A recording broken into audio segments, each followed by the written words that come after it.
Ladies and gentlemen, my name is Tony Payan. I'm the director of the Mexico Center here at the Baker Institute for Public Policy. Thank you very much for joining us this morning. I welcome you, and it is really a pleasure to welcome today a very special person, Andrew Selee.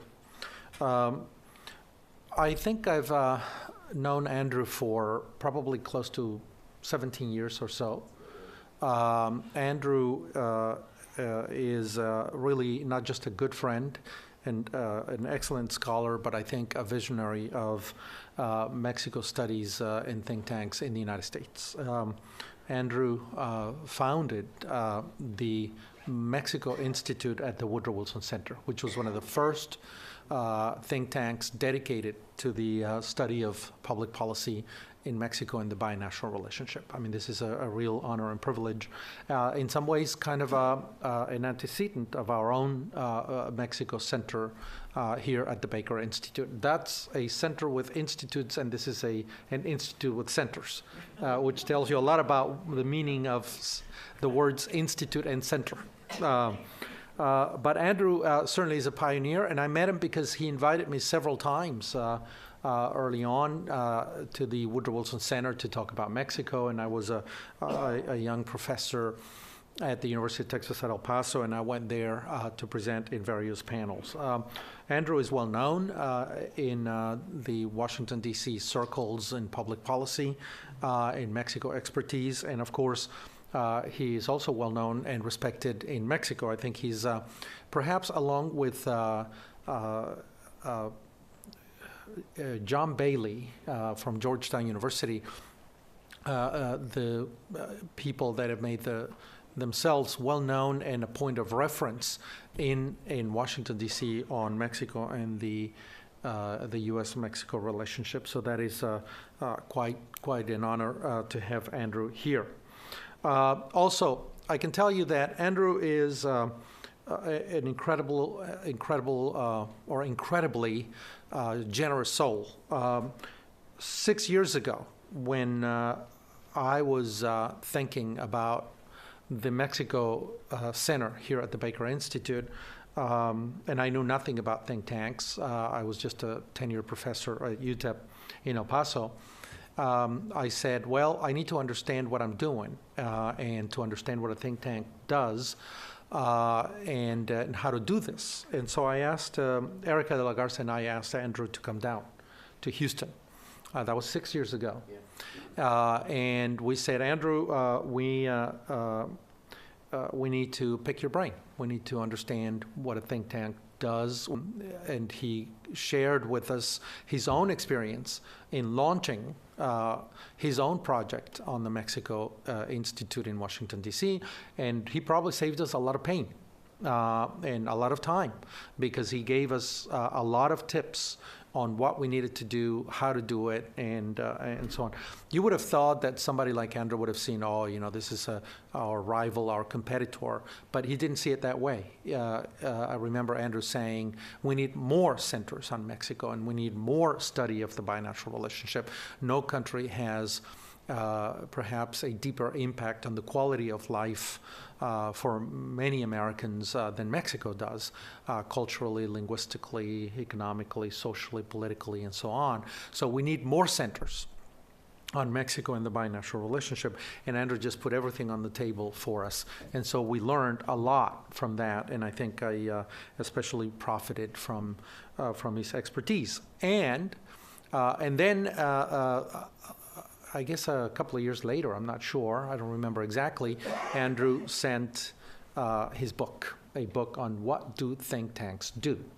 And I think it's a book, probably 150 pages, more or less.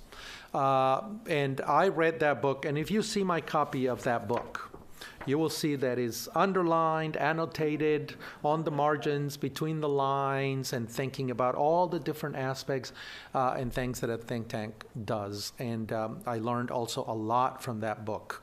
that Andrew wrote. And I think almost any think tank or anybody thinking about a think tank and how to found, especially a think tank, and understand the world of think tanks needs to read this book. It's a succinct, concise, but really profound book on think tanks. And so to me, that was particularly important as well as we deployed this effort in Houston to have this think tank.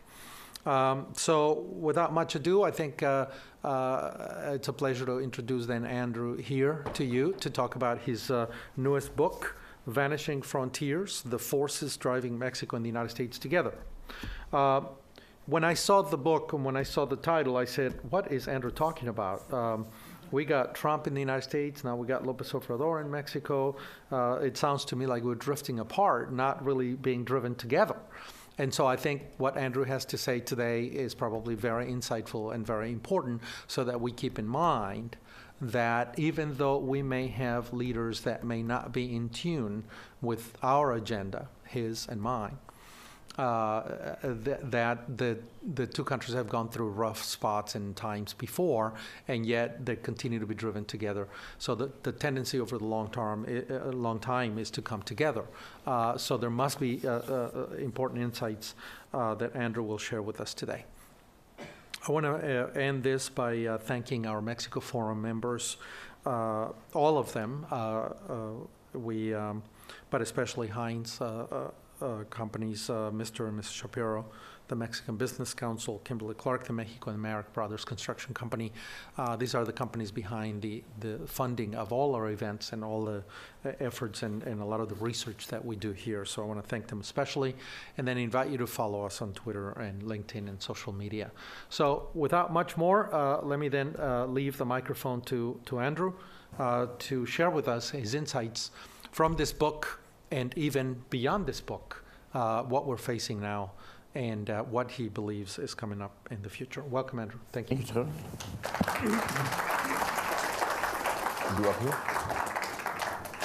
Thank you. Thank you, Andrew. You, Tony.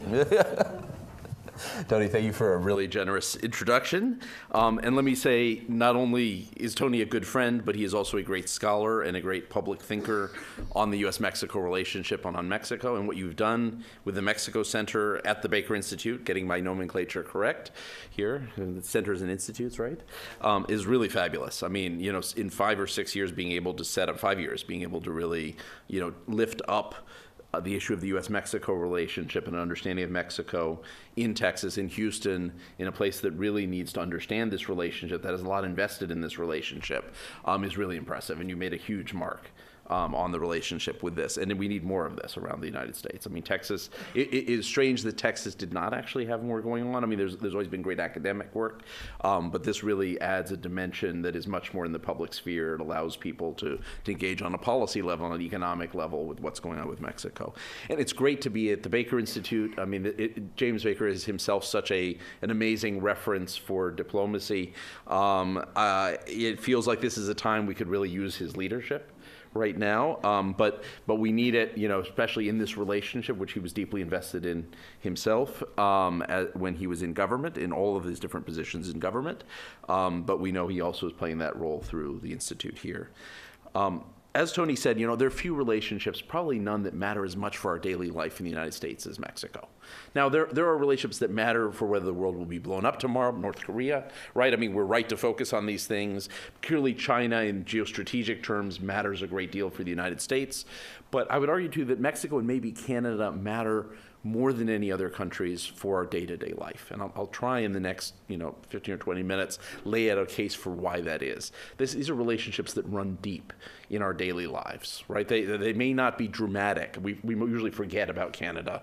Mexico, we sort of know, but we don't think of it as being such a huge relationship. But I think I've now heard 3 or maybe 4 secretaries of state. I heard this from Secretary Pompeo last week at a meeting. I heard 3 or 4 American secretaries of state say, I didn't know how much time I was going to spend on Mexico and how much it mattered when I came into this job. And it's a testament to how many things we actually have going on in the relationship that most Americans, even very well-educated, very worldly ones, often don't realize.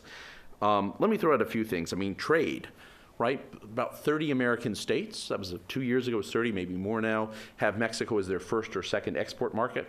by far and away the #1 export market for Texas, of course. It used to be about 40 to 45%. I haven't looked at the latest numbers, but say it's getting close to half of Texas exports go to Mexico, as well as a lot of imports. 5 of the last 6 Oscar winners for Best Director are from Mexico, yes. A testament to how good a group of really good Mexican directors, clearly. I mean, I don't want to in any way minimize their talent, incredibly talented group of people, but there are great directors from other parts of the world out there. It also tells you how connected our cinema industries are, how much the movie industry is connected between Mexico and the United States. We do not necessarily know about great Indian directors and great French directors in the same way. Mexican and American directors work very closely together. By the way, I have no idea how many Canadians have won, because we don't really count that even, right? I mean, we're close enough with Canada, we don't count. We do count it with Mexico, and they keep winning, actually, so which is quite impressive. Major League Baseball just finished a 3-game series in Monterrey, Mexico. Second year in a row they've done that. NBA plays regular season games in Mexico, as does the NFL, at least when the turf is okay in Mexico. It didn't work out last time, but they have a 6-year commitment to do that. Our 3 major professional sports have made a major investment in Mexico. We're also about to have the World Cup, a joint World Cup in 2026 among the 3 countries of North America. It's going to be a first to do it among 3 countries. And it really is sort of a testament to how much there's an integration among these 3 countries. And by the way, there's 11 million people born in Mexico who live in the United States. About 1 in 10, more than 1 in 10 Americans has heritage in Mexico, 11 to 12% of America. That's a lot, by the way. There are more people who claim German heritage, but German heritage tends to go really far back for most people, right? I mean, it is sort of, I have a relative from Germany. Mexican heritage tends to be within the last generation, 2, 3, 4 generations for most people. Yes, there are some people that it's 10 generations back, but it tends to be recent. That's more than 1/10 of the population. And it turns out there are 1 to 2 million Americans living in Mexico. And one of the most, just to wrap up this part, let me say with a bit of local flavor, one of the best known of that community of people who are of American heritage but were born and raised in Mexico is none other than Jeff Lunau, the general manager of the Houston Astros, born and raised in Mexico City. His parents were American, but they fell in love with Mexico. They moved there before he was born. And so he was actually born and raised in Mexico. And I think I was telling Enrique, wherever you are, that we were talking earlier for a podcast, you know, I think a lot of people were confused. I went back and found that while I was doing the book, the Houston Astros press release when he was first hired. I mean, he was a little known, you know, executive in the St. Louis Cardinals. He was not well known. He was an out of the box hire. And somewhere in the press release they say, and his bicultural heritage we think is an asset. You know, and I'm sure a lot of people read the press release and said his binational heritage. You know, Jeff Lunau, where exactly is he from, right? He says he's Polish. I mean, you know, where is he coming from here? They realized that actually they were expecting a Garcia or something like that, but sure enough, he was in fact, what they were signaling is the fact that he was born and raised in Mexico, that he grew up speaking Spanish and English. I mean, it was a huge asset as they were trying to recruit players in Latin America in dealing with the talent they had that was bilingual, that he was going to be able to play that role. But we don't usually think about that, but there's 1 to 2 million people of American descent. Some of them do have the last name Garcia. Some of them are of Mexican heritage, but people born in the United States who live in Mexico, actually. It's a large, large community. More Americans than live in all of Europe, okay? A lot of Americans in Mexico. The book opens with a story, and I'm going to tell you this story because it is not a story from the border. It's a story from further away, and I did that on purpose. My editor kept saying, you should do a story from the border. I kept saying, no, I want to start with this story because it's the story that got me into the book, got me to write the book. And it's Hazleton, Pennsylvania. Has anyone been to Hazleton?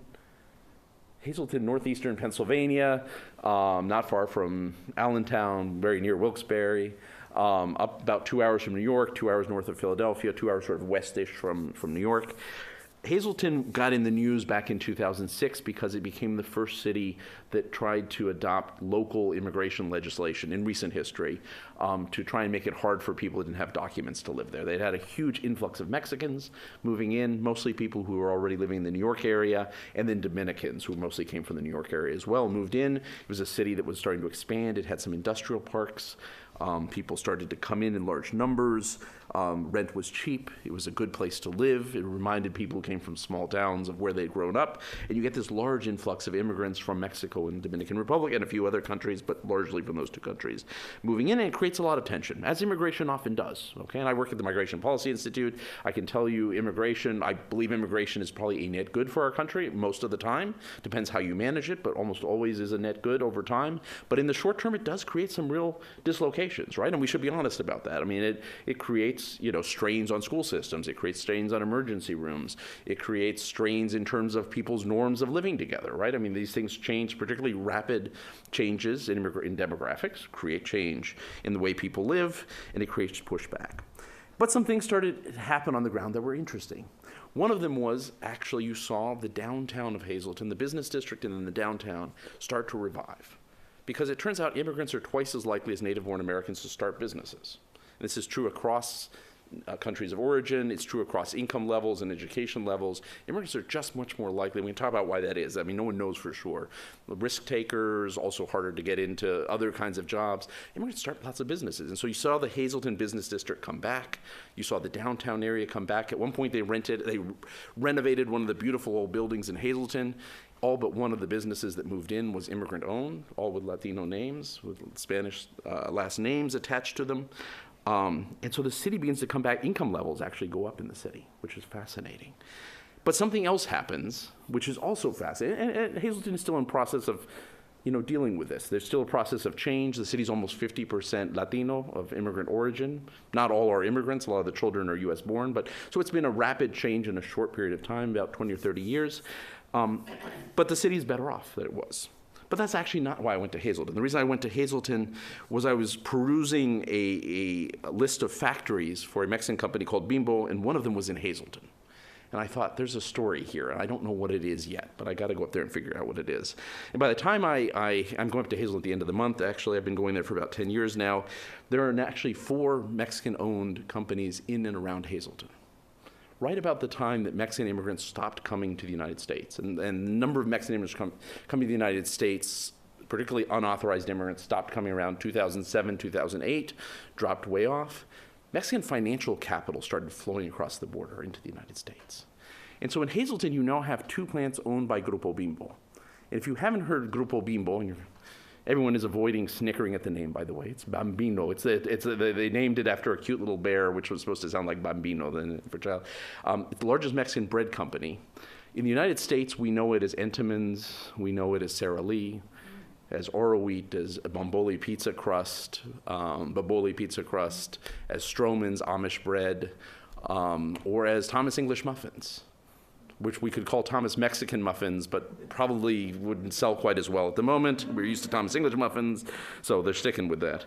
It is the largest bread company in the world and the largest bread company in the United States. Okay, about a quarter of the fresh bread wheat in the United States is made by Grupo Bimbo, a company out of Mexico City that most of us have never heard of. Okay, and if we've heard of it, we don't know how big it is. I didn't know how big it was until I started looking at it. I mean, it really, since 2007, 2008, 2009, they started sealing deals. There was already a large company. They already had some operations in the U.S., simply grew to become the largest bread company in the United States and in the world. Quite impressive. But it turns out they're not the only ones. They have 2 factories in Hazleton inside the city limits. There's also a tortilla factory just outside of Hazleton, Mission Tortillas, if anyone has actually had Mission Tortillas, which is Gruma in Mexico, the largest tortilla company, because it turns out we eat a lot of tortillas in this country. And some of that is, people have moved from Mexico and Central America to the United States, and they eat tortillas, but a lot of it is the health food craze. Right? Because if you ever ordered a sandwich and said, let me make that a wrap instead, you're getting a tortilla. Okay? That is what a wrap is, right? It is a wheat tortilla. So this has become part of the American diet in a way that it wasn't 20 years ago. We've actually quintupled the amount of tortillas, the number of tortillas we consume in the last 20 years. The fourth one is actually a lot of fun. It takes us back to baseball, which is Wise potato chips. If anyone's lived in the East, Wise potato chips is really an East Coast thing, but is the official potato chip of the New York Mets and the Boston Red Sox. Also, it turns out, owned by a Mexican company and based right outside of Hazleton, Pennsylvania. So here you have Hazleton, Pennsylvania, which is 2,000 miles away from the border, which has gone through a really tough demographic change and tough fights around immigration, and still has those bubbling up underneath the surface, and yet increasingly economically has come to depend not only on small businesses run by immigrants, which really daunt the city. I mean, really, when you see new businesses in Hazleton, you can be pretty sure it was started by an immigrant. Or perhaps the child of an immigrant, but usually an immigrant still, in the case of Hazleton. But also increasingly, the large businesses are also owned by Mexican companies, which is fascinating. That's not true everywhere in the United States, but it's true more and more places. Because it turns out that Mexican companies are industry leaders, or one of the top industry leaders, not only in bread, but also in milk, Borden milk. which sells under about 10 different names, actually. It's a Mexican company out of Dallas. Lala, Grupo Lala in Mexico owns it. Tortillas, again, Mission Tortillas, doesn't surprise any of us. And a lot of the actually small tortilla companies in the US are owned by Mexicans or children of Mexicans as well, not so surprising. It turns out prepaid cell phones coverage, if anyone has a prepaid cell phone or their child does. A Mexican company, Carlos Slim, tried to move into the US market, thought he'd be selling to Mexican immigrants who wanted prepaid cell phones, because a lot of people do that in Mexico. Turns out teenagers loved it, right? Low-income Americans loved it. It was a way of not spending too much money on your cell phone bill. It became hugely successful. So TracFone is a Mexican-owned company. Turns out also in things like ladders, Louisville Ladders, actually owned by a Mexican company. Ports, SSA Marine, the largest commercial port operator in the U.S., is a joint venture between a Mexican company and a Seattle-based company. Operate almost all the commercial ports in the United States. And we can keep going down the list. One of my favorites, however, is nails. Because nails really matter. Because if there were no nails, it's just a little bit too cold to be outside having this conversation, right? It would be a little bit uncomfortable. We'd have to make it very quick. The largest nail company in the United States is a group called Mid-Continent Nails out of southeastern Missouri, out of Poplar Bluff, Missouri, which is down by the Arkansas border. And Mid-Continent Nails had been holding its own against imported nails. About 85% of the nails in the U.S. are actually imported at this point, mostly Chinese companies, Chinese-owned companies, not always with production in China, but usually with Chinese steel. And they were having a hard go at it. And the owner finally got to the point where he decided he was going to sell. And so he ended up actually selling to his steel supplier, which was a Mexican company named Acero.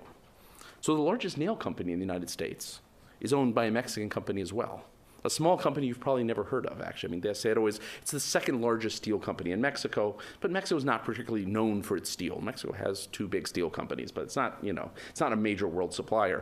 But it turns out they've been supplying steel to make the nails for a long time. They were on the same train route between Saltillo in Mexico and Poplar Bluff, Missouri. Poplar Bluff is a town that has seen better days, but it still is on the old train line that comes up, I believe, through Houston, actually, if I'm not mistaken. And goes up to Poplar Bluff, Missouri, and then goes up through St. Louis.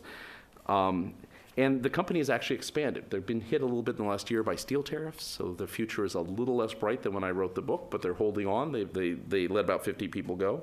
But even with that, they've actually expanded since the Mexican company came in and bought the operation. That said, the chapter that talks about them starts off with the story of the CEO going to his first meeting with the workers in the nail plant, and he thought he was there and would be greeted as a hero because he had bought the company so it wouldn't go under, and he had plans to expand it, and he's telling everyone that he's going to expand the company and put more capital into it, and the workers are looking at him stone-faced.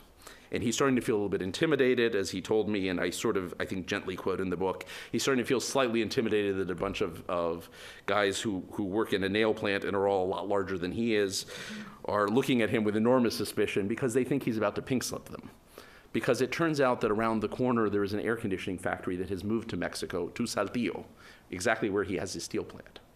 And so they are thinking that, yes, he says he's going to create jobs, but in fact he's going to lay us off, which tells you that there are some contradictions in this relationship, right? I mean, I'll come back to this in a minute. I quote lots of statistics in the book. I try not to make it too boring, but I do throw lots of statistics at the fact that in fact, any way you look at it, overall, there's a net gain for American workers and for Mexican workers from our trade agreement, but none of us live on the average. None of us are net workers. Right? If you are a worker in the nail factory, your experience of the relationship with Mexico is a really good experience because in the end, you've seen the workforce expand. If you worked at the air conditioning plant, not so much. Right? And this is true also in Mexico. I mean, I have a tale actually in Mexico, which ends up being quite successful, a guy who runs a clothing business that gets put out of business because of globalization. Not so much from the US, actually it's more Chinese imports, but nonetheless gets put out of business as Mexico moves into, signs trade agreements. On the other hand, he reinvents himself and ends up creating and hiring back a lot of the workers and creating a business around the aerospace industry, sewing for the aerospace industry. There are winners and losers that go on in this relationship, and we should acknowledge that. In the end, however, the nail industry is actually prospering in the United States thanks to a Mexican company. And what goes on with nails is a lot like what goes on with automobiles at a much bigger level. Nails, we're not actually trading steel for nails here. I mean, we register steel imports. Actually, I mean, the metal that goes into making steel, De Acero actually gets from the United States, mostly from Texas. takes across to Mexico. That's an export from Texas to Mexico. They make steel. The steel is then, part of it is exported to the United States to a factory that they own in Missouri, which is then converted to nails, and a few of those nails go back into Mexico.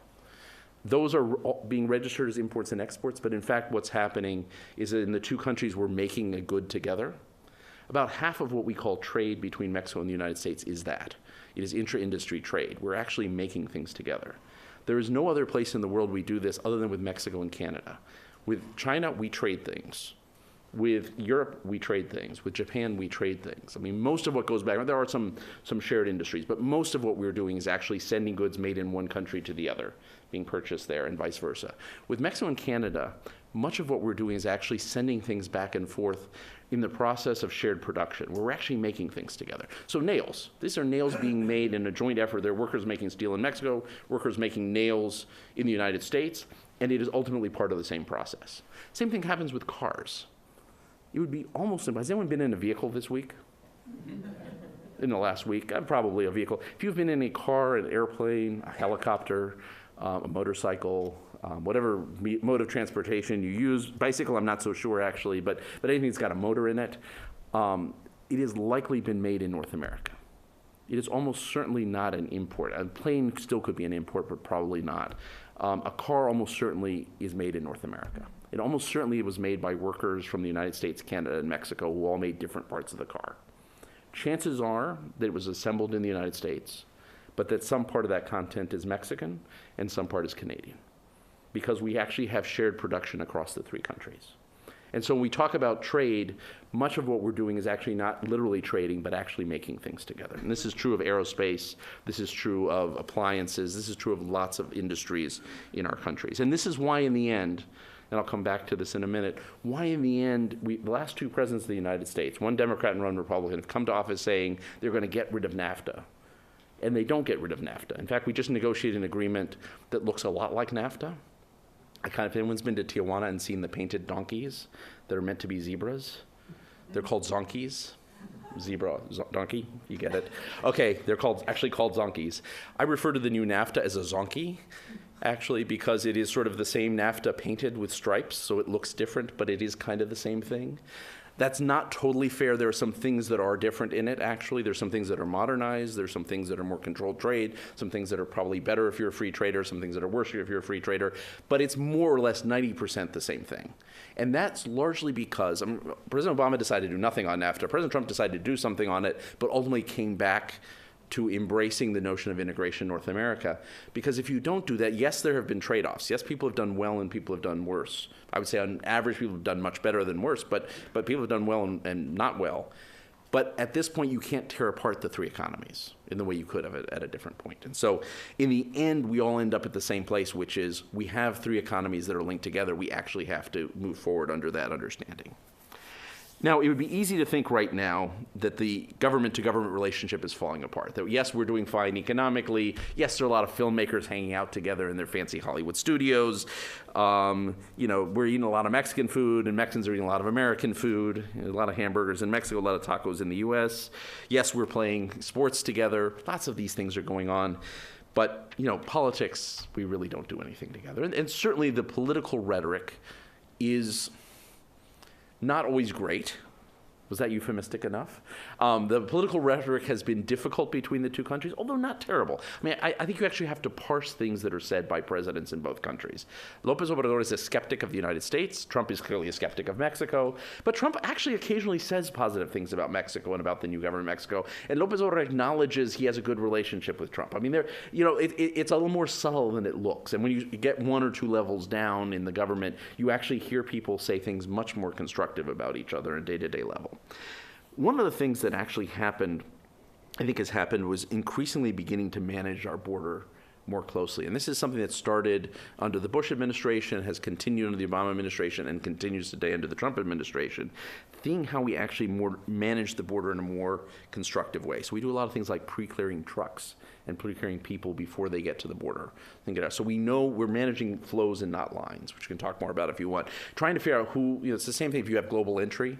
The government wants to know who you are before You know, anyone who works with DHS, Kurt, knows, I mean, you know, the government wants to know who you are before you get to the airport, right? I mean, the ideal thing is not to check you. It is very inefficient to check people when they get to the border, right? If someone's carrying a bomb, that is too late, by the way, right? If they want to come in active variant, that is too late, right? If they are possibly carrying drugs in a truck, that is actually probably too late as well, because they've hidden it pretty well. So you want to know that your shippers are trusted shippers. You want to know that they have protocols in effect and that you can spot inspect them, you know, along the way. So these are people, most of the people sending things across the border are people you know. You want to know who's getting on that airplane before they get on that airplane. You want to know who's getting to the border as much as possible. You can never know fully, but as many people as possible before they get to the border. So increasingly we've been expanding those things, and increasingly we've been expanding the intelligence sharing between the two countries. So we know about someone who flies into Mexico, for example, and could be of interest to the U.S. government. Mexico will let the U.S. know. And actually, I did a great test with Mexican immigration officers the other day in a border city that will remain nameless, where I said, what happens when you get, these are just frontline folks, these were not anyone in senior positions, what happens when you identify someone walking up to the border who is not Central American or from another Latin American country? And their bodies became rigid, and they immediately said, that is the one thing, we as soon as we do that, we immediately report that disappears because we have to let the United States know. Like, wow, okay. This has become embedded in the protocols between the two countries. There are certain things that we know. The cost for Mexico of having a terrorist cross the U.S. border in the United States would be enormous, right, in the commercial relationship and in the interpersonal relationship across the border. But likewise for the U.S., right, the cost of things, someone gets into Mexico and does damage. These things have become regularized. One of the more exciting things that happened in recent years, and I'll tell you a last story here, is has anyone flown into the San Diego airport? That little airport that's in the middle of downtown, right? Who thought to build an airport in the middle of downtown? Well, people, 80 years ago thought to do that, right? Lindbergh Field, you land there, it's gorgeous. You get to see downtown, you get to see the bay. It really is a gorgeous place to land, but you also feel like you're taking your life into your hand. San Diego and Tijuana were cities that were incredibly different. I lived in Tijuana for many years and in San Diego. And at the time I lived there in the early mid-90s, it was hard to believe that these are two cities that would ever come together. Tijuana was this rough, edgy town. San Diego was sort of too beautiful. I hope I'm not offending anyone, but too beautiful to be real, a little bit dull, kind of nice to hang out for a while, but, would you really want to be in your 20s there? These cities changed over time. In Tijuana, I was in my 20s in Tijuana. I would say it was sort of a nice, interesting town to be in your 20s in, but, probably not healthy. At some point, will these cities ever find each other? And at some point they did. At some point over time, San Diego became a city of innovation. Tijuana increasingly became a city of advanced manufacturing, and much more of a middle-class city, actually. Still with some really rough edges, by the way. And San Diego's a little too pretty to be true still, but it is a city of innovation, a city particularly biotech and sound equipment, and San Diego has some real leading-edge industries right now. You cannot, however, be a city of innovation if every time you want to fly to Asia, you have to go up to LAX. Okay? You have to drive 2.5 hours to get to Los Angeles airport. So San Diego for years had wanted to get a bigger airport, when you can't expand that downtown airport. After looking at every available option, they finally realized a few years ago that the best option was not building a new airport for San Diego, but to use Tijuana's airport. Because Tijuana's airport actually has 2 runways that are a lot longer. Tijuana actually had flights already to Beijing and to Tokyo, to Narita Airport. And they were about negotiating flights to Seoul and to Shanghai. So you already had an airport in the neighborhood where you could do this, but you had to get there somehow. And so the way they solved this is in a public-private venture, they built a bridge over the border fence. Okay, and if you've seen it, it looks like something out of a Star Wars set. They built a bridge over the border fence. You check and you pay $18. I think that's like $15 or $18. I can't remember, it was 15 last time I went across, but it's supposed to be 18, so I don't know what happened there. You pay as you get there on the U.S. side. It's actually in your ticket usually. You get to the U.S. side. You actually go through check-in on the U.S. side in English or Spanish, depending what you want. So it feels like you're in the United States. Well, you are in the United States, but you're checking in the U.S. You go across the bridge. They do a cursory check of your immigration, of your passport and customs, and you go through to your gate. The Tijuana airport, which is really right on the fence, is right next to the fence, so you could do this, has become the international airport for San Diego. Okay?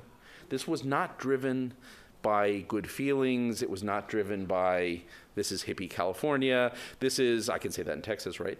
This was driven by simple economic sense. This was a lot cheaper. This made a lot of sense. But it was also driven by the fact that business leaders and political leaders in the two cities had gotten to know each other, because increasingly a lot of the industries were interconnected. So people did R&D on the San Diego side and marketing, but they did advanced manufacturing on the Mexican side, and they were starting to have some R&D on the Mexican side. And so business leaders got to know each other. If you talk to Kevin Faulconer, who is the mayor of San Diego and a Republican, he will say, as he does in the book, that Tijuana and San Diego are not two different cities, but a single metro area. And I thought I'd gotten an exclusive with him saying this, and then I went to a conference, I went to the Board of Mayors conference with him, and he said that like 16 times in the same weekend. So, but it also affirms the fact that he does say this repeatedly. These are two cities that are in fact deeply connected. Increasingly, San Diego and Tijuana do their regional planning together. There is a regional council of governments called SANDAG in the San Diego area, because San Diego is the city, and then there's a lot of cities in the county.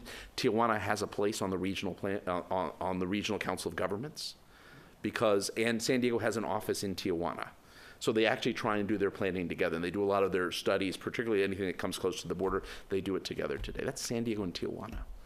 Okay, lots of things are going on between governments that you would not imagine. And by the way, to get that airport bridge required DHS, Kurt.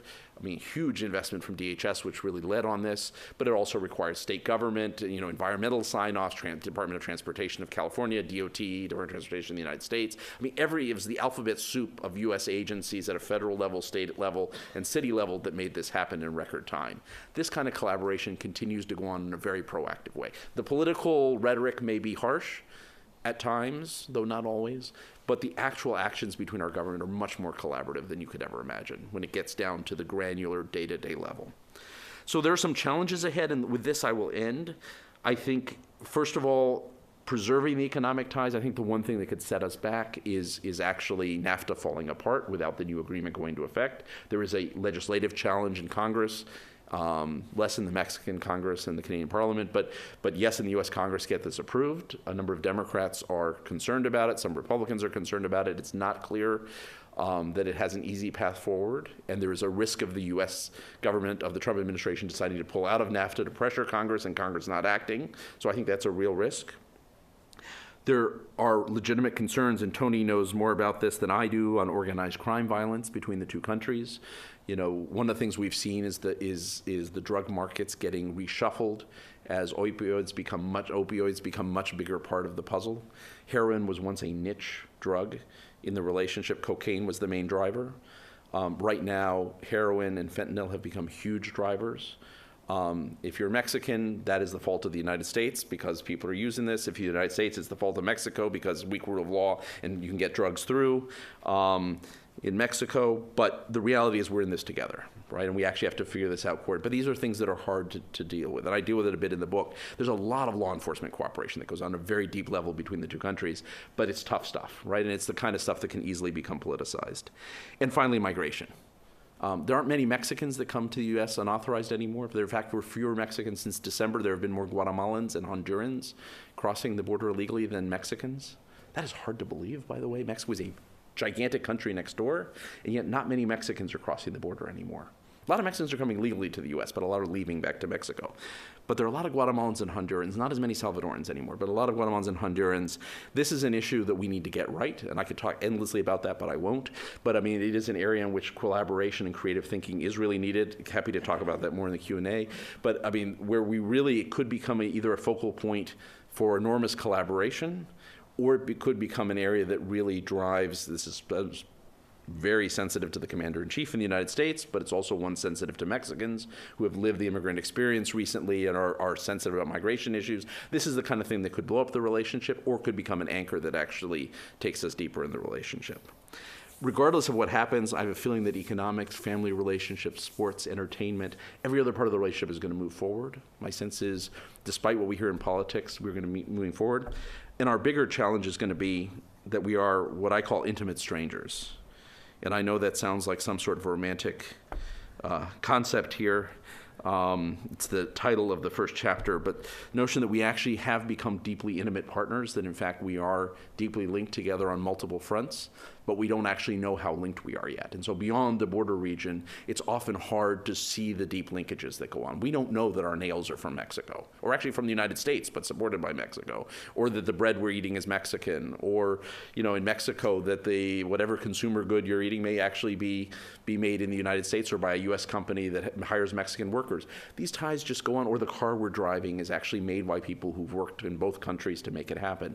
These are things that go unseen, and so we've become more intimate in a very short period of time, but without yet the language or the tools to know how to manage this relationship. And I think those are the dangers ahead on these hot button topics, but on the range of issues, because we will continue to get closer, but whether or not we develop the language and the tools and the conceptual tools to manage that will be our challenge. So thank you, Tony. Thank you.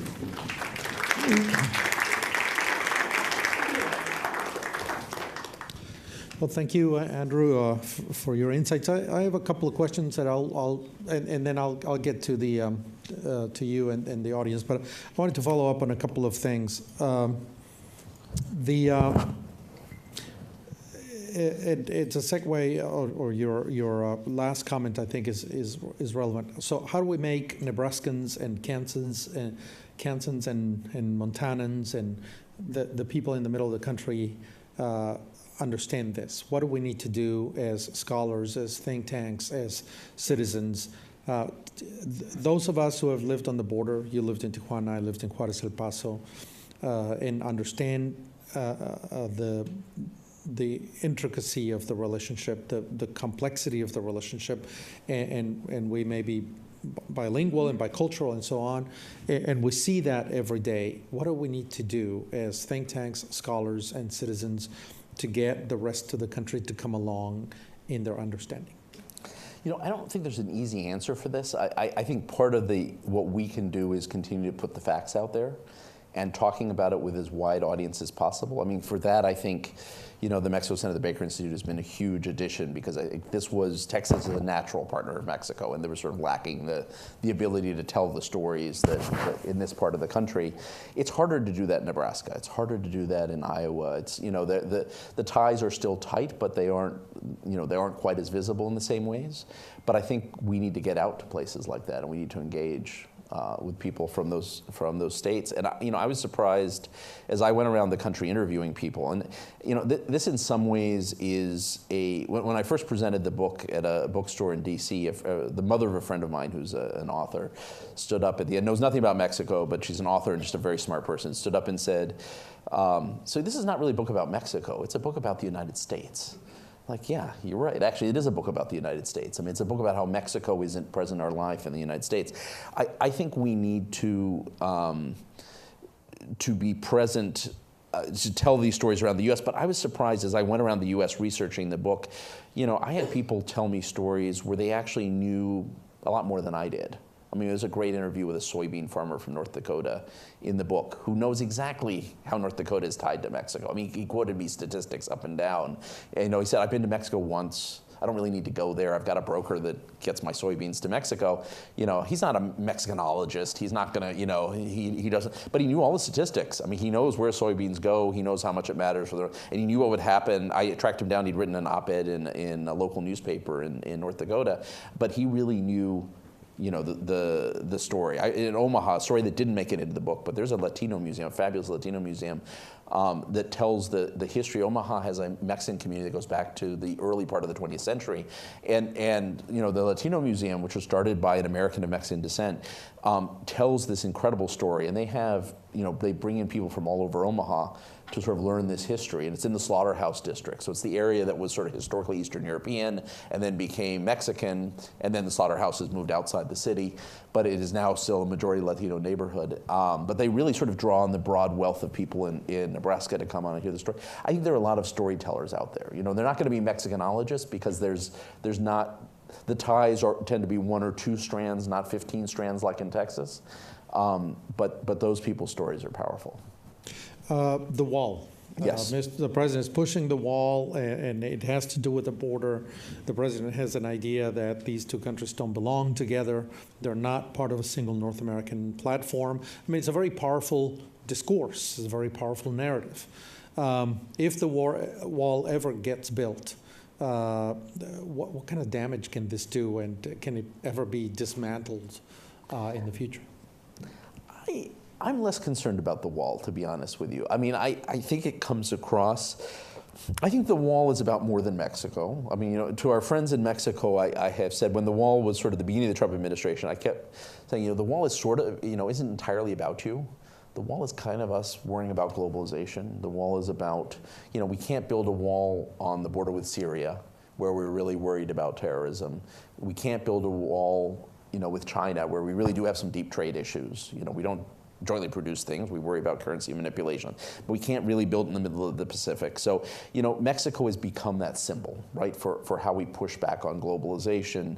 And immigration is a piece, right? But don't think it isn't entirely about you, because, you know, there also are some pieces in which Americans have rightly or wrongly fixated on Mexico. But Mexico's become the symbol for a larger set of issues that are out there. So I think, first of all, the wall is not entirely about Mexico.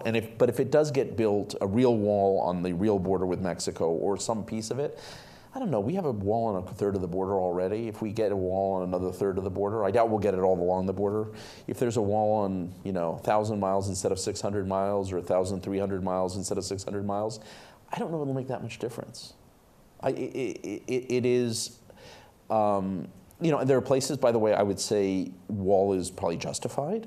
I mean, I think it is a less useful tool in most places than technology or fixing our asylum system, which I think are bigger draws to people coming across the border. I mean, we need a range of things on the border that are more creative than a wall, but there are some parts of the border that a wall is certainly in high population density areas that I would say a wall is justified, and people are allowed to build walls on their own territory. You know, Mexicans would see it amiss if the U.S. tried to build a wall across all the border, but on the other hand, it's not going to destroy the relationship.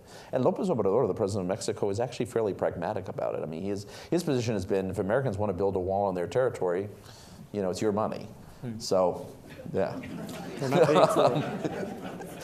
About 3 weeks ago or so, we had a conference, kind of a joint conference, several centers in Texas A&M Law School in Fort Worth, and we sat down to talk about the USMCA, NAFTA, the future of NAFTA, and so on. Obviously, when you expand a framework by putting in place an agreement like NAFTA, you all of a sudden incentivize a lot of activity and create a lot of opportunities. I mean, this is what public policy is about. You put the frame around which people, where people can fit in, and then they start doing what they're supposed to do. But the TEMEC, or USMCA, they call it TEMEC in Mexico, the USMCA, it's not entirely assured. I mean, it's in fact, my statement in Fort Worth was that whereas maybe 4 months ago I would have said, you know, it'll probably pass in Washington, and then Ottawa and Mexico City will act on it. But they're not going to act without Washington doing it first. Why spend that energy and time if Washington in the end doesn't come through? So they're waiting for it, for Washington D.C. to take the lead. But now, 4 months after it was signed in Argentina, I think on November 30th. Where all good North American agreements are signed. In Buenos Aires, yes. Argentina. Yeah. But I'm not so sure now that the USMCA is that, you know, that it's got a free road on Capitol Hill. First of all, the president doesn't seem to have the ability to follow through. I mean, sometimes he talks as if it were already in place. And I don't know what he's doing when he does that. And obviously, some Republicans have some doubts, and some Democrats are having some doubts. So there's 3 positions: no trade agreement, NAFTA remains in place, or the USMCA. What do you see there? I think it'll get through eventually, but I think it's going to be a difficult process, and it's going to take more political capital than anyone expected. For Democrats, it's become a symbolic issue for some Democrats in leadership, and particularly at a time when the left of the Democratic Party is ascendant. It is, and unions have not had a lot of issues to fight on in in Congress and now have a Democratic majority in the House, I think you're going to see some pushback. Mexico has some ways to diffuse this, but the Mexican government also doesn't really want. I mean, this is not where the Trump administration doesn't want to spend political capital on this, and the López Obrador administration doesn't really either, right? It wasn't their agreement. They want to go into place, but it's not what they thought they were going to be spending time on. But the Democratic concerns have been around labor laws and the implementation of labor laws in Mexico. That's an area they should be able to win because they should be able to convince Democrats because they have a labor secretary who comes out of the labor movement, who's a young woman who is incredibly convincing, who should start to make the rounds with Democrats on the Hill and say, don't destroy this. But there is going to be some pushback. It is something that the Democrats want to be able to push back on the White House on. So they may be able to diffuse it a bit, but there will be some pushback. And then there's a set of Republicans, and by the way, border Democrats, however, and the Blue Dog Democrats are very in favor of it. So there is a movement of particularly border Democrats, a lot of them from Texas, under the ground to try and pull the caucus back from blowing this up.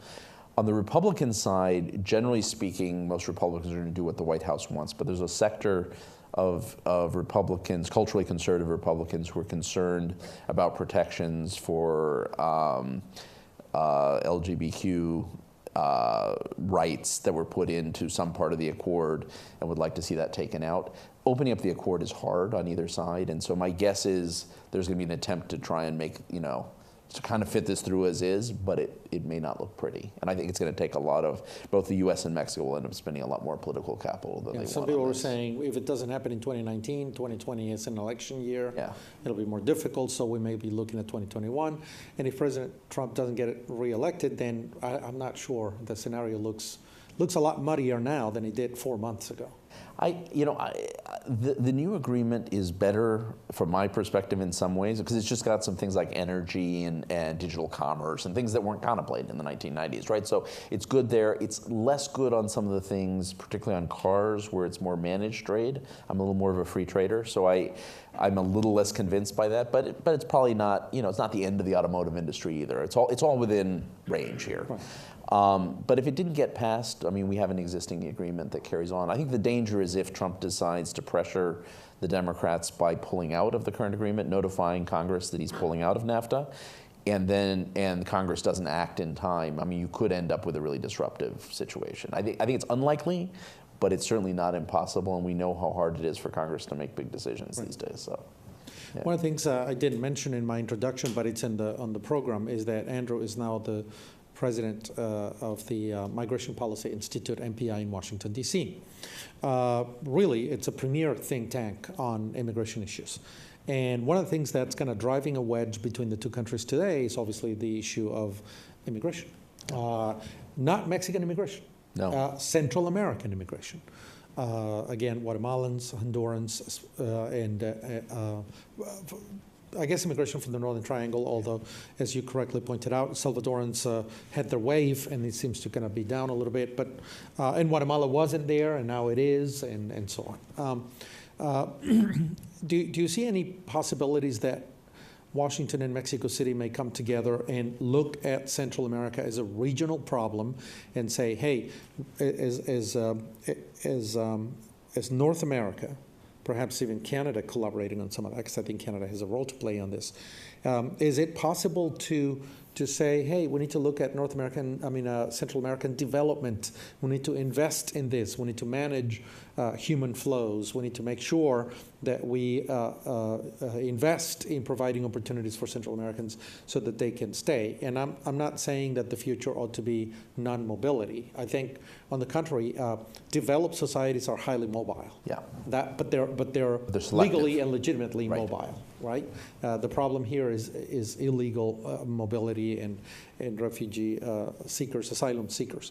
Is there a possibility that these two countries will see eye to eye eventually in the near future and deal with Central America jointly on a grand plan from North America towards Central America? I think there is, but I'm a little worried it's not going to. There's a lot of rhetoric about this, and I'm worried that there isn't. I don't see who's leading on it. López Obrador wanted to lead on this, made a real commitment to Central America. The Trump administration said yes, mostly via Pompeo, said yes, they would dive into this, but I don't see yet the commitment of resources and time in this. And there are no easy solutions. Migration doesn't necessarily get better when you start investing in development. Sometimes people actually migrate more at the beginning, right? Over time, they stop. Well, we saw in Mexico, right? I mean, people actually started migrating in Mexico when things got shaken up in the economy in the 1990s. And then they started getting better, and people kept migrating in larger numbers. Why? Because they still didn't believe the country was going to get better, but they had just a little bit more money, which would allow them to hire a smuggler, right? Or take a risk. And so sometimes when you're in that period where people don't really believe in the future of the country, but they got a little bit more money, it doesn't actually help, right? What helped was 20 years later, when people started doing much better, there was a recession, which sort of cut the migration flow for 2 or 3 years, and then people stopped coming, right? I mean, they just really, after 2009, you just don't see that flow again from Mexico. That may not happen. So putting money in up front may not happen. Putting money in security policy may happen. You have to do both. That may have some earlier returns if we could figure out what worked in El Salvador, for example, where El Salvador we have seen a drop. There's a natural experiment we should be learning from there. There's a lot that the U.S. could do right now to help Mexico get its policies right. The Mexican government has said that they want to document people coming in. They want people to come into Mexico with legal visas. They're willing to make it easy, but not too easy, which is the right thing to do, by the way. I mean, which is you can get a work visa to come to Mexico, you can get a humanitarian visa, but you have to go to a consulate. You can't show up at the border port, which they tried for a while, because that's just too easy. But you can get one. They want to create areas that people go to where they can get work at least temporarily and then come back to their countries. And they want to support their asylum system so more people ask for asylum in Mexico than in the United States. All these are in our interest. We should be investing in all of this. We should be helping Mexico do this. If they get this right, and then you enforce, and then you actually have to enforce the border at the southern border so people are going through the legal channels. Because you've created legal channels, they're not infinitely easy, but they're easy enough. You can then, with a really good conscience, enforce your border. Mexico has the right idea on how to do this. It's not clear the Mexican government has the ability to do all these moving parts at the same time in a coherent way. And it's not clear the U.S. government has quite understood how we can help them do this. The U.S. government has been very focused on getting U.S. Central American asylum seekers who are at the U.S. border to come back to Mexico, which is a really conflictive issue for Mexicans, rather than trying to help Mexico invest in their own system, which would probably give us a longer-term payoff in keeping people in Mexico. Mm-hmm. At least some people, right? I mean, if our goal is sort of 0 people trying to get to the border to cross illegally, we're not going to do very well. But if our goal is to really limit the number, the more people stay in Mexico, more people apply for asylum in Mexico, more people want to work in Mexico. Mexico drives people into legal channels. That could actually help us even in the near term. But we have to help Mexico get that right. And we have to fix our own asylum system. I could talk about this for ages, but let me just say, I mean, increasingly about 1/3 of the people getting to the border who are Central Americans are either kids who get into the asylum system automatically because of our laws, or people who request asylum.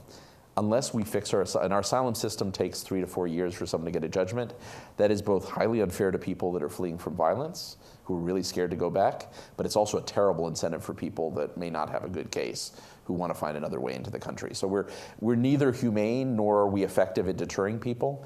We got to fix our asylum, and there's some ways we can do this really easily, actually. I mean, other than hiring 400 new judges, immigration judges, which would take forever, we can actually change the way we process this, so we make decisions within 6 months. Mm-hmm. So there are ways of doing it. So we got to do our part, but also Mexico needs to do its part, and we need to help them. Right. I don't want to monopolize. I had another question on drugs, but I'll hold off on that. Clearly, I think in the United States we have a drug problem. Yes. But it's not that simple. I mean, it's the opioid crisis, for example. Yeah, there's more heroin in Mexico, but a lot of it is really just prescription drugs and painkillers and things like that. So it's not as easy to disentangle that issue, and yet it damages the relationship quite a bit. So I'll put that on the table, but start taking a couple of questions. Sir, you had a question? So you were going to say something? I was going to say, just very quickly, I mean, I think that for the Mexican side, I mean, what you also saw in Mexico is as soon as the opioid crisis took off in the U.S., it shook up the Mexican supply market and transit market, and so violence shot up in Mexico. So we have more deaths here because people use opioids, but it also changed the dynamics in Mexico in such a way that it created competition and really violent competition. So. And most people don't know, but depending on the drug, different drugs produce different levels and kinds of violence. Yeah. Marijuana is something that doesn't necessarily produce as much violence, but heroin is quite a violent, and cocaine are quite violent drugs and produce social violence themselves. So they have different effects. Sir, and then over here, yeah. He answered my question. Okay, thank you. On drugs, or? It's about the wall. Oh, the wall, okay. Yeah. I've been very intrigued by a number of things that you've said, but one of the very last ones having to do with asylum. Could you elaborate on that? Is anyone listening in the current administration to what you see as fairly simple things that can be done? I don't think so. I think they're listening. I don't think there's a decision maker who can act on it. I mean, I know we've talked to people extensively who are in the government at a senior level who would like to do something, but I'm going to be fairly blunt here. The only way you can get a change of this nature is you need the White House to step in and move, because it cuts across the Justice Department and DHS.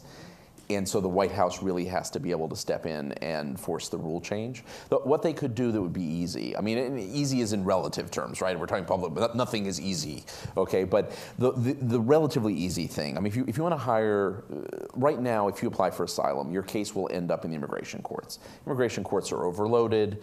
They have all the asylum claims, but they've got 2/3 of their caseload is everything else. It's not even asylum. So our idea is you take it out of the courts. The way we make refugee decisions, people who are not yet in the U.S. who come as refugees, is through trained refugee officers who make the decision on who is eligible. We could do exactly the same thing on asylum with a rule change, and we actually can do this under, you don't need legislation. So the government would need to do a period of comment. They'd have to propose they'd have to do a proposed rule, get comment. I mean, you can't do it, you know, it takes a few months to get the change, but they can do it administratively. And what you do is you have asylum officers, we already have asylum officers. You could actually have them make the first determination on who gets asylum. These people are well trained. They know you could pull over some of the refugee officers who deal with very similar cases and train them for asylum. And so you could get very qualified people making the first decision, and you leave the courts for the appeals process. This would probably be, you could probably get this, once you implement it, you could get decisions within about 6 months. Now, again, I'm gonna be really honest here. I think for the Trump administration, they have not jumped on this idea because anything that smacks of giving people asylum, they think is too lenient. And there are a lot of people who really deserve asylum out there. I don't think they're the majority, but I think there are. I've talked to a number of people who clearly are fleeing cases of significant violence, and it would be against international law to return them. And so I think that at the White House level, I think they haven't jumped on this. I think some of the DHS would love this, but the White House hasn't jumped on this because it sounds too permissive.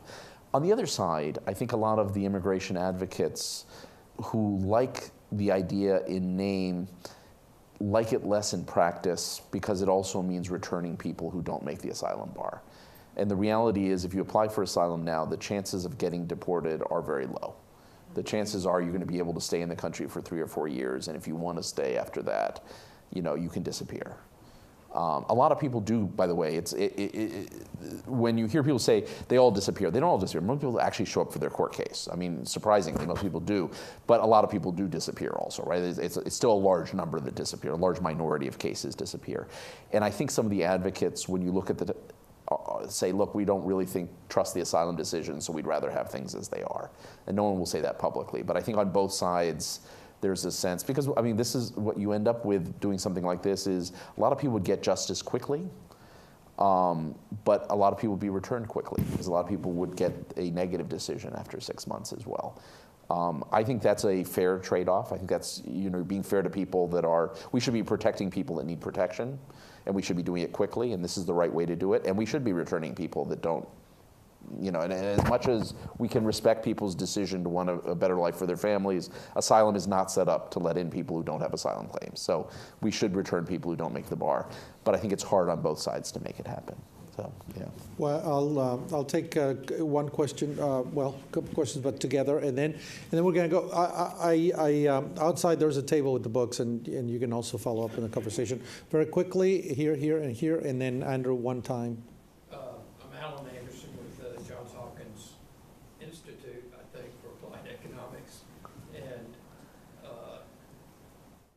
Going to Mexico for a long time, but one of the things I've observed is that it's very difficult for an American or a U.S. citizen to go down there and set up a business. And of course, for a long time, investment in the energy sector was forbidden.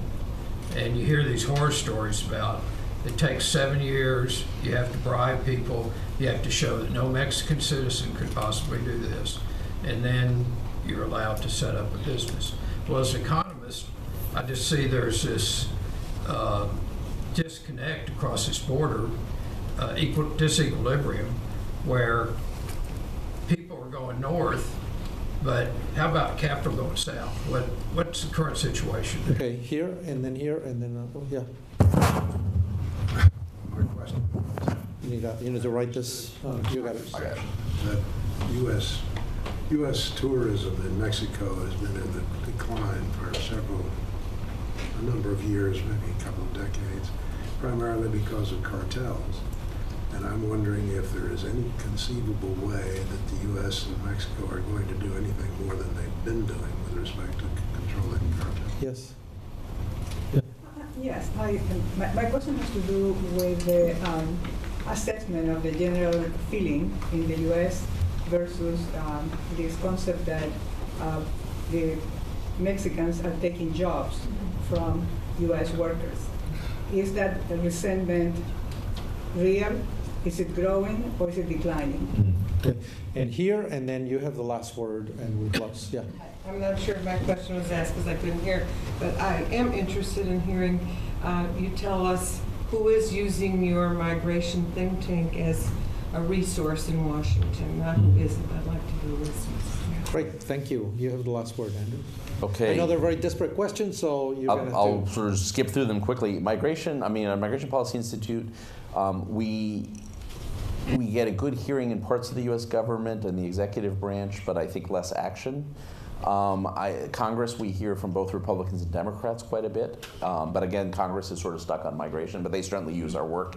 And then we do a lot of work on with local and state governments, actually, on integration issues. So we have much more active engagement. Where I feel sort of, where I can tell you happy stories of success is really at state and local level, where you see a lot of change by Republicans and Democrats, because there is a bipartisan consensus that, we want immigrant children to succeed and children of immigrants to succeed in the educational system and in the workforce. So a lot of things moving forward. In Congress and the executive branch, we do a lot of seeding ideas that we hope someone will pick up at some point, at the right moment. But right now things are so politicized, it's hard to see national action on things. But it doesn't mean we stop. And then we do a lot of work actually on migration in Latin America. We do a lot of work on, actually we have an office in Europe. We do a lot of work on migration in Europe as well. So we have different levels of success on different issues. We're just spending a lot of time with Latin American governments right now, actually advising them on how Latin America has a huge Venezuelan migration crisis and Nicaraguan crisis. So also how you begin to think of immigration systems when you have mass migration in a short period of time. So, which is actually fascinating, and they've been very creative on this. Let's see, tourism. Tourism has actually gone up again from the United States to Mexico, but it's gone up because parts of Mexico have gotten safer and parts of Mexico have gotten worse. Mexico really is a patchwork right now. So there are parts of Mexico that became safer as the Mexican government went after the cartels. And they pulverized most of the large cartels, right? The large organized crime groups. There are a couple sort of big-ish ones still out there and a lot of small ones.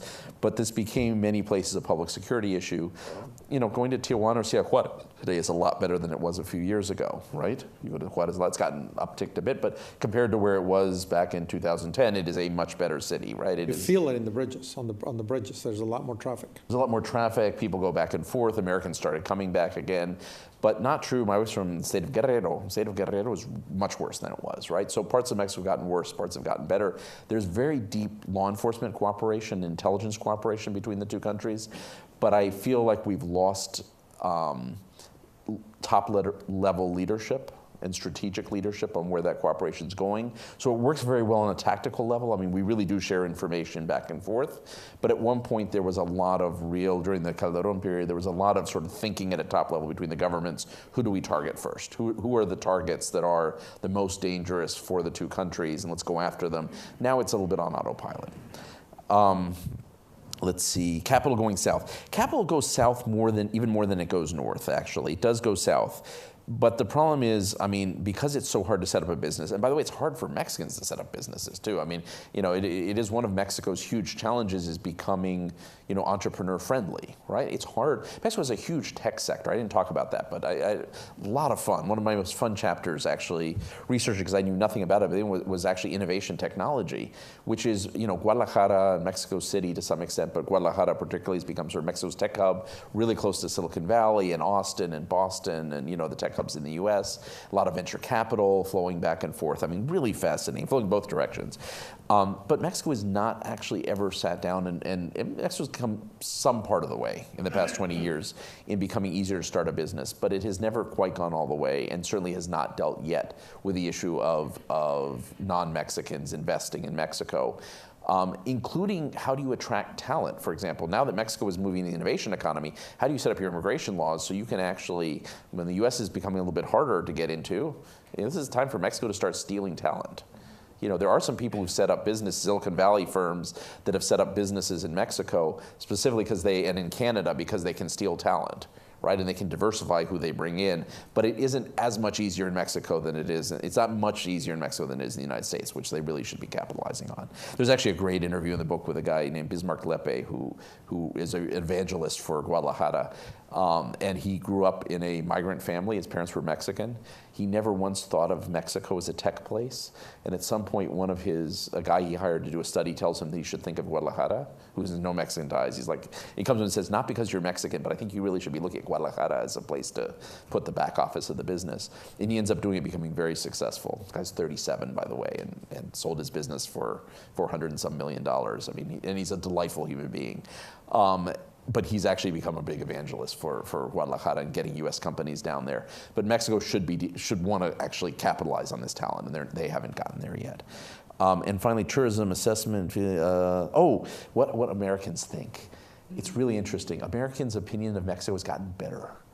You wouldn't know that, but it is, you know, from reading the headlines. But Americans are much more positive on Mexico than they ever have been before. It's gotten a lot better. But there are two demographic things that have changed, one which is good and one which is bad for the future of the relationship. It's become more partisan, which is not good. So Democrats and independents are much more positive on Mexico, Republicans are not. And that's probably tied to the immigration debate. It may be tied to the Trump presidency, I don't know. But that obviously is, you know, anything that becomes partisan divide in the United States is poison, right? You know, you don't want relationships to become part of the partisan divide. This was really a bipartisan relationship. If anything, Republicans really led a lot of the initial, you know, approach to Mexico around NAFTA, and, you know, the Bush family, since we're at the Baker Institute, you know, the Texans, right? I mean, it was James Baker, it was both, you know, Bush father and Bush son. I mean, you know, and everyone, the Commerce Secretary, Mosbacher. I mean, it was the Texan group that really actually led that. This was always a bipartisan issue. So it worries me that it's becoming separated. Now that may change, you know, after the Trump presidency. That may be an artifice of the moment, but it's worth keeping an eye on, because when things become politically activated, that has some negatives. It is not, however, there's not as much of a partisan divide when you look at young people. Young people overwhelmingly are very pro-Mexico in the United States. And I suspect, and this I'll end, I suspect what it comes down to is, you know, for people of an older generation, Mexico is still a distant place, right? For people who are in their 20s and 30s, they grew up watching Mexican filmmakers. They grew up with Spanish being around them. They grew up with Mexican food. You know, they've traveled to Mexico. Mexico has just become more present in people's life at an early age. And so there is a huge generational divide. And I think what that tells us is, over time, some of the disagreements, some of the sort of conflicted emotions we have about Mexico may actually begin to evaporate, because there's a new generation that's just more comfortable with Mexico as a country next door. I don't think Mexico will become Canada in the next 20 years. I think Mexico will become, you know, the next 50 years, Mexico may become Canada, in the sense that we don't remember anymore who's a Canadian filmmaker, and, you know, if you find out that, someone is Canadian, you're like, someone says, I was actually born in Canada. It's like, whatever, right? I mean, we kind of see, you're born in Mexico. That's sort of, Jeff Luna was born in Mexico. What the heck, right? I mean, that's actually sort of, if I said Jeff Luna was born in Toronto, you'd be like, yeah, well, a lot of people are born in Toronto, right? I mean, we're not there yet with Mexico. I think we will get there. I think that's 50 years out. Maybe it's 100 years out. I do actually think we're headed there. But for a time, we will still know Mexico is a different country next door. And by the way, that's okay. It's actually okay that we have distinct cultures, that we have distinct heritages, and that we're proud of it. Over time, it'll matter less because Mexico will be more part of the United States and the U.S. will be more part of Mexico. And hopefully, over time, we will be closer together in economic development, and we will get a handle on organized crime. But if all those things happen, I think we may at some point, being born in Guadalajara may be like being born in Toronto. Well, thank you very much, Andrew. There are copies for sale, copies of the book outside, and Andrew will sign it if you so wish. Thank you very much. Thank you, Ed.